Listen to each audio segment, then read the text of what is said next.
राधे राधे, सुप्रभात, सत श्री अकाल। दोस्तों, आप सब कैसे हैं? आशा करती हूँ कि ठीक होंगे और ईश्वर से हमारी यही प्रार्थना है कि आप लोग हमेशा खुश रहें, स्वस्थ रहें और दिन पे दिन तरक्की करते रहें।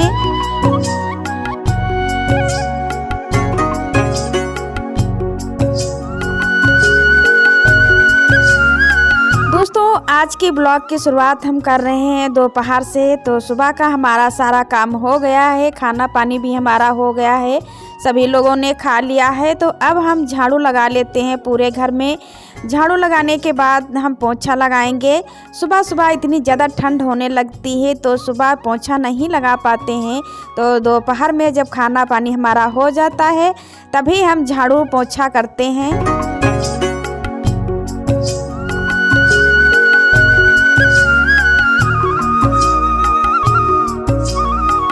अभी तक तो सुबह शाम ही थोड़ा थोड़ा ठंडक होती थी, लेकिन अब दोपहर में भी ठंडक होने लगी है, पूरा दिन ठंडक होने लगी है। दोपहर में पोंछा लगा लेते हैं पूरे घर में तो सही रहता है। गर्मियों में तो सुबह सुबह ही लगा लेते थे, लेकिन अब जाड़ा होने लगा है तो सुबह सुबह नहीं लगाते हैं, पूरे घर में झाड़ू ही लगाते हैं। पोंछा हम दोपहर का जब हमारा खाना हो जाता है तब हम पोंछा लगाते हैं।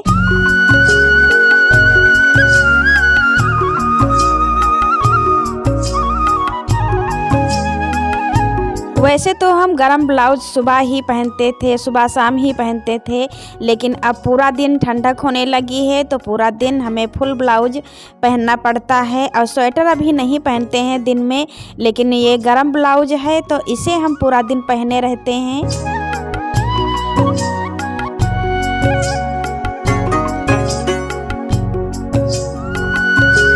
दोस्तों, झाड़ू पोंछा हमारा हो गया है तो अब हम आ गए हैं कुछ नाश्ता बनाने के लिए।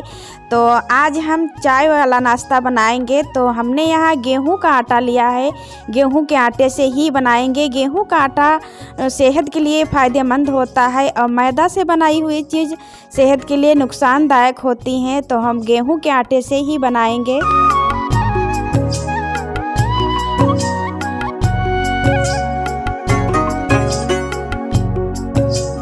आटे को हम खस्ता कर लेंगे और इसमें हमने थोड़ी सी अजवाइन डाली है हाथों से क्रश करके। अजवाइन को हाथों से क्रश कर लो तो उसमें अच्छी सुगंध आने लगती है अजवाइन की। और नमक डाल दिया है और आटे को हम गूँथ करके 10 मिनट के लिए ढक करके रख देंगे। जब आटा हमारा सेट हो जाएगा तब हम इसे बनाएंगे।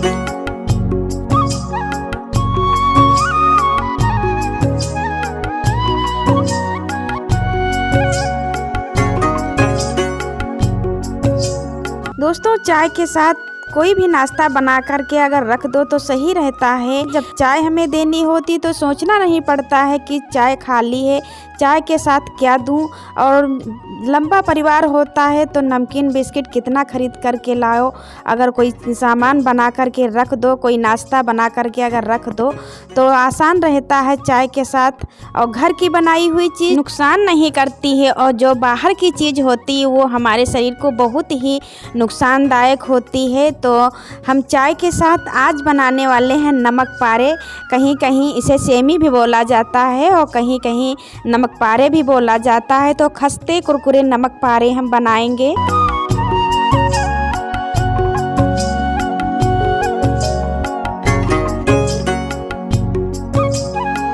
और अब ठंडक आ गई है तो नाश्ता दोनों टाइम चाहिए, दोनों टाइम चाय बनेगी, दोनों टाइम सभी लोग चाय पियेंगे तो दोनों टाइम नाश्ता चाहिए। तो दोनों टाइम नाश्ता अगर ख़रीदने लगो तो बहुत ज़्यादा खर्चा हो जाता है, तो हम नमक पारे बना करके रख देंगे तो आसान रहेगा और दोनों टाइम नाश्ते में चल जाएगा।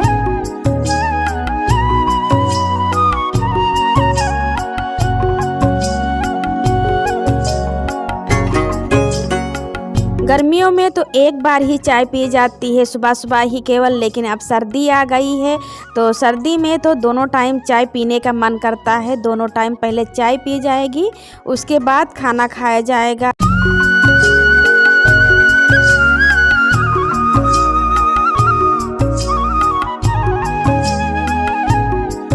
तभी मैंने सोचा चलो आज कुछ नाश्ता बना लेते हैं चाय वाला।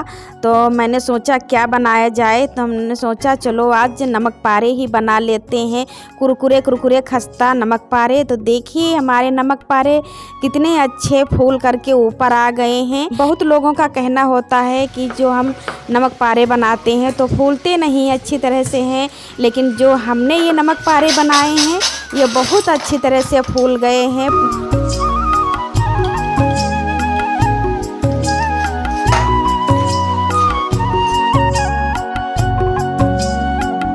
दोस्तों नमक पारे हमारे बन गए हैं और देखिए कितने खस्ता कुरकुरे बने हुए हैं और कितने ढेर सारे हमने नमक पारे बना करके रख दिए हैं।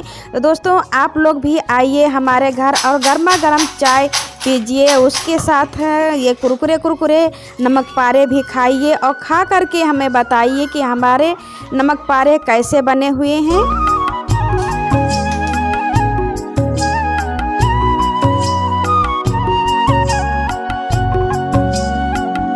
दोस्तों नमक पारे भी हमारे बन गए हैं और थोड़ा टाइम मिला था तो हमने सोचा चलो आज अपनी मशीन को सही कर लेते हैं। ये हमारा गिफ्ट है शादी का, तो ये इसे हम संभाल कर रखे हैं और ये मशीन हमारी बहुत अच्छी है, इतने दिनों से चल रही है और कहीं भी ख़राब नहीं हुई है।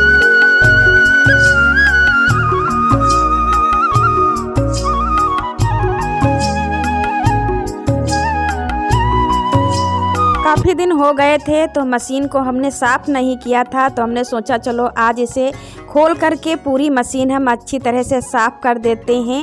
और मशीन को अगर साफ़ ना करो तो इसमें जंग लग जाती है और ख़राब हो जाती है, तो इसे समय समय पर पूरी मशीन खोल करके साफ़ कर लेना चाहिए और इसमें तेल डाल करके रख देना चाहिए।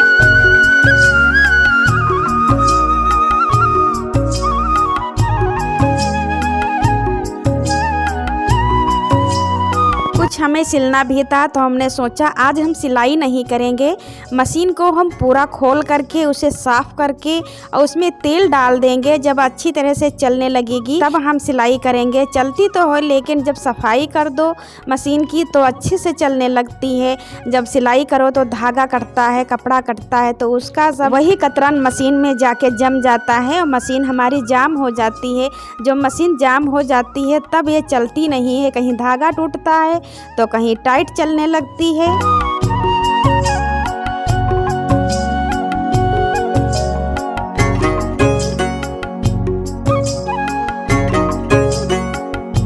तो आज हमने सोचा मशीन की हम रिपेयरिंग कर ही देते हैं, बाद में हम सिलाई करेंगे।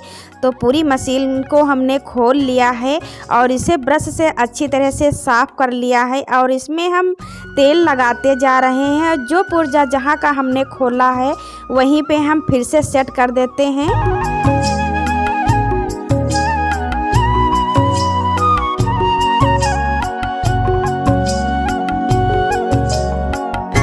शादी का दिया हुआ ये गिफ्ट है और जब इसे हम देखते हैं तो याद आ जाती है कि ये हमें शादी में मिली थी और किसने दिया था ये भी याद आ जाता है। और इसे हम बहुत अच्छे से संभाल के रखती हूँ। ये हमारी मशीन बहुत अच्छे से चलती है, बहुत अच्छा हमारा काम भी करती है। बहुत सारी चीज़ें हमने इस पे सिली है।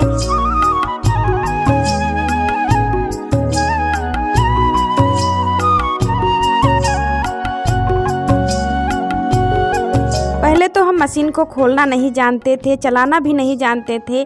जब चलाते थे तो कहीं धागा टूट जाता था, कहीं सुई टूट जाती थी, सही से चलती ही नहीं थी। और जब से हम सीख गए चलाना तब से ना तो धागा टूटता है ना तो मशीन की सुई ही टूटती है।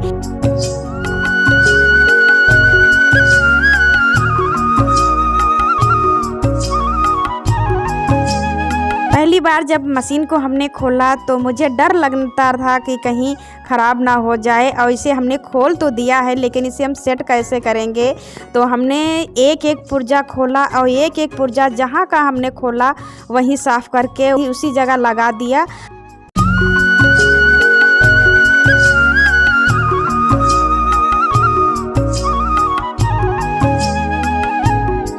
दोस्तों सभी लोग जानते होंगे कि सिलाई आजकल कितनी महंगी है। थोड़ा सा अपना काम कर लें वो भी बचत हो जाती है। ना ज़्यादा सिल पाएँ तो ब्लाउज, पेटीकोट, छोटे छोटे जो सिलाई के होती है वो अपने हाथ कर लें तो सही रहता है। आजकल ब्लाउज के भी बहुत ज़्यादा पैसे पड़ते हैं, तो हम अपना ब्लाउज बना लेते हैं, पेटीकोट बना लेते हैं, तो ये सारी चीज़ हमें नहीं सिलानी पड़ती हैं।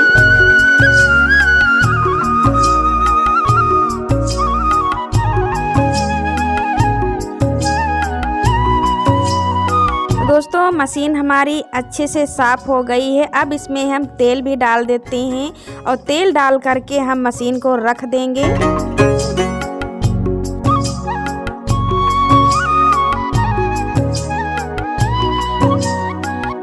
अब मशीन हमारी बहुत अच्छे से चलेगी। अब अगले दिन हम सिलाई करेंगे। तो दोस्तों आज का ब्लॉग यहीं पे एंड करते हैं। मिलते हैं अगले ब्लॉग में। तब तक के लिए राधे राधे, जय श्री कृष्णा।